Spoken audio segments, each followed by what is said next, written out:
wabarakatuh. Halo semuanya, perkenalkan nama saya Wodi Yurismawati dengan NIM S1S1240080. Pada video kali ini saya akan melakukan praktik basis data. Jadi saya sudah membuat database sebelumnya dan di dalam database tersebut saya akan memperlihatkan beberapa fungsi.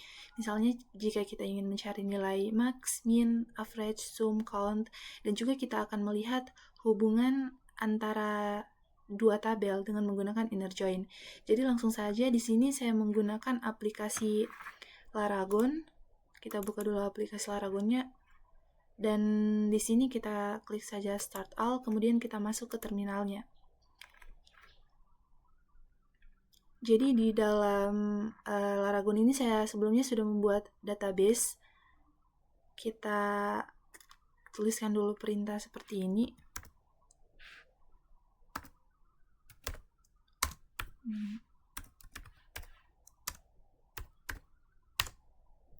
Nah, karena sebelumnya kita tidak menggunakan password, jadi langsung enter saja.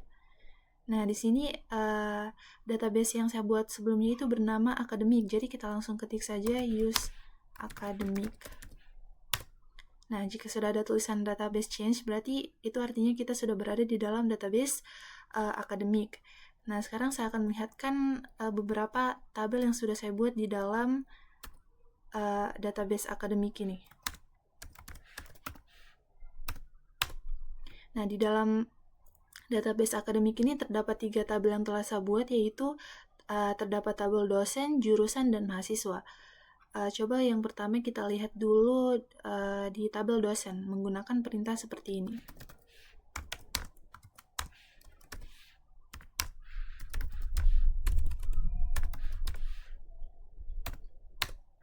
Nah, jadi di tabel dosen itu ada beberapa kategori. Yang pertama itu ada NIDN, nama dosen, email, gaji, dan juga kode jurusan. Dan di sini juga saya sudah masukkan beberapa data untuk tabel dosen ini. Kemudian yang kedua kita lihat untuk tabel jurusan. Kita gunakan lagi perintah seperti ini.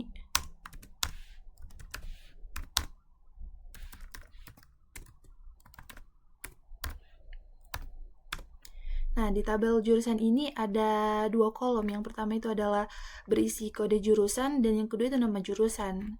Kode E1E1 ini menandakan bahwa itu adalah jurusan teknik informatika dan F1G1 ini menandakan kalau itu adalah jurusan ilmu komputer. Dan yang terakhir coba kita lihat isi dari tabel mahasiswa. Kita gunakan lagi perintah yang sama seperti sebelumnya. Nah, di mahasiswa ini juga sudah saya inputkan beberapa data. Misalnya di sini yang pertama kita ada kolom NIM, nama mahasiswa, dan juga DNIDN.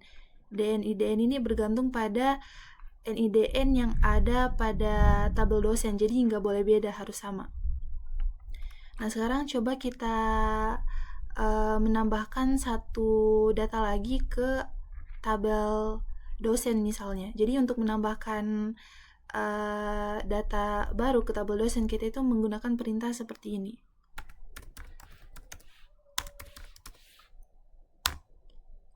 Insert into, kemudian ke tabel yang mana kita kan tadi ingin masukkan ke tabel dosen, jadi kita ketik dosen, kemudian ketik values dan buka kurung dan tutup kurung seperti ini. Kemudian jangan lupa tanda kutip 1 seperti ini. Nah, di tabel dosen itu kan yang pertama ada NIDN. NIDN itu maksimal 10 karakter. Jadi coba misalnya kita buat seperti ini NIDN-nya.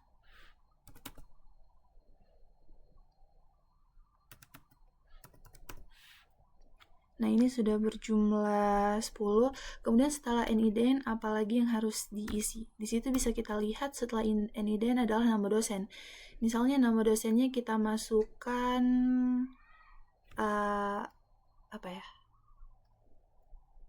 Mahendra.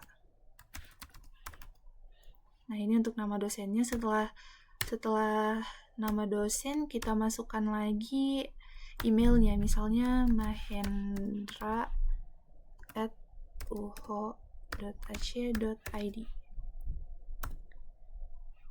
Nah, setelah itu kita masukkan gajinya, misalnya gajinya itu adalah berapa ya? 9.000. Jangan lupakan tanda kutip satunya. Dan yang terakhir adalah kode jurusan. Kode jurusannya kita masukkan saja kode jurusan S1 S1.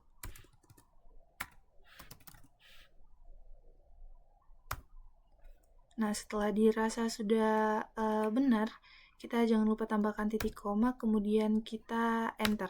Nah, di sini ada tulisan bahwa query awk one row affected, yang artinya sudah masuk ke dalam tabel dosen. Coba kita lihat ulang lagi untuk tabel dosen.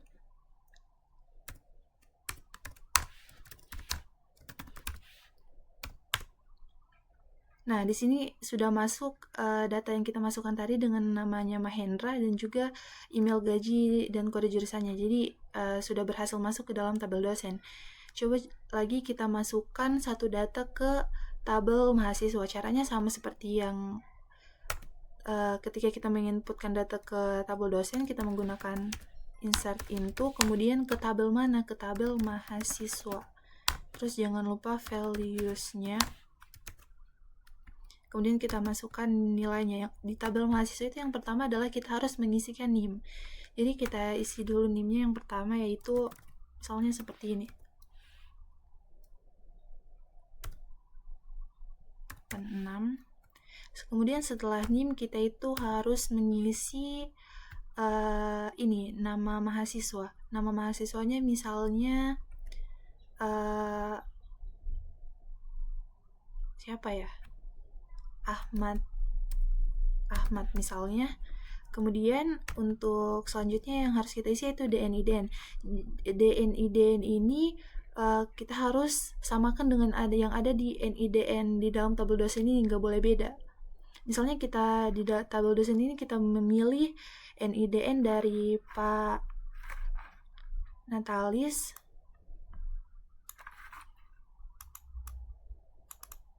Kita copy saja. Kemudian kita masukkan di sini. Nah, setelah dirasa sudah lengkap untuk menginputkan data ke tabel mahasiswa, kita jangan lupakan titik komanya, kemudian klik enter. Sepertinya ada error sedikit. Data too long for column DNIDN. Coba kita masukkan ulang saja.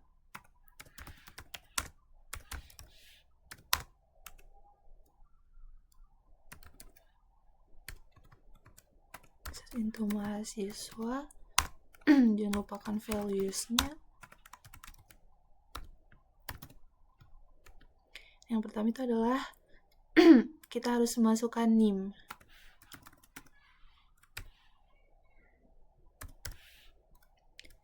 Kemudian setelah NIM kita memasukkan nama mahasiswanya. Nama mahasiswanya misalnya Bunga Lestari. Kemudian setelah itu kita masukkan DNIDN. Kita masukkan di sini DNIDN dari Pak Bambang misalnya itu 0001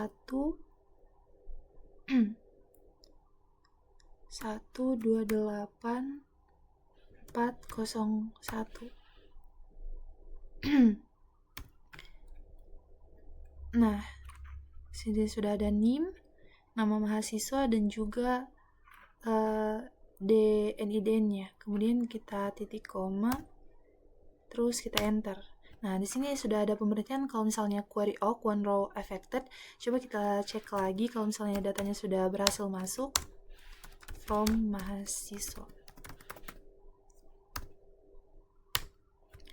Nah, di sini nama yang kita masukkan tadi kan siapa tadi? Bunga Lestari. Nah, Bunga Lestari sudah berhasil masuk datanya di tabel mahasiswa. Nah, sekarang saya akan melihatkan penggunaan beberapa fungsi. Misalnya yang pertama itu kita gunakan fungsi max untuk menghitung, untuk melihat gaji mana yang tertinggi yang ada di tabel dosen ini. Nah, caranya itu seperti ini. Kita ketik select, kemudian max di gaji as gaji tertinggi.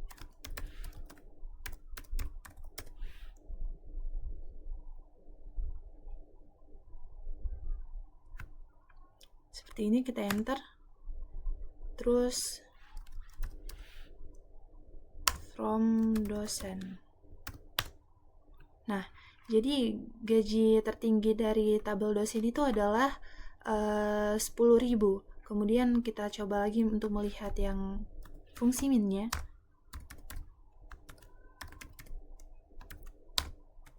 As gaji terendah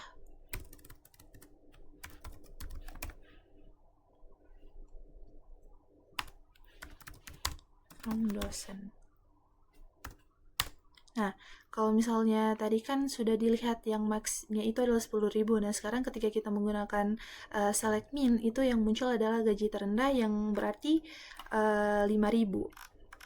Kemudian ada lagi fungsi yang lain, yaitu count. Select count dari gaji, terus from dosen. Nah, seharusnya ini itu ya, NIDN. Jadi jadi fungsi count ini menandakan jumlah dosen yang ada di tabel dosen. Jadi di sini ada 6 dosen. Jadi count ini fungsinya yaitu untuk menghitung ada berapa jumlah dosen yang ada di tabel dosen, ada berapa data yang dimasukkan. Kemudian ada juga fungsi seperti sum. Sum ini untuk menghitung nilai gaji, jumlah gaji keseluruhan dari tabel dosen. Nah, jumlah gajinya itu keseluruhannya adalah 45.500. Kemudian ada juga fungsi seperti average. Average ini yaitu untuk AVG, untuk menghitung rata-rata misalnya gaji dari tabel dosen. Nah, jadi rata-rata gaji yang ada di tabel dosen ini tadi adalah ini 7583.3333. Nah, selanjutnya kita akan melihat hubungan antara dua tabel. Jadi dalam hal ini adalah hubungan antara mahasiswa dengan dosen pembimbing, dosen PA-nya, pembimbing akademiknya. Perintah yang bisa kita gunakan itu adalah seperti ini. Misalnya select mahasiswa, apa saja yang ingin kita ambil dari tabel mahasiswa, misalnya mahasiswa.nim. Selain mahasiswa.nim, kita juga ingin mengambil nama mahasiswanya, berarti mahasiswa.nama mahasiswa. Kemudian dari tabel dosen kita ingin mengambil NIDN. Selain NIDN juga kita ingin menampilkan nama dosennya.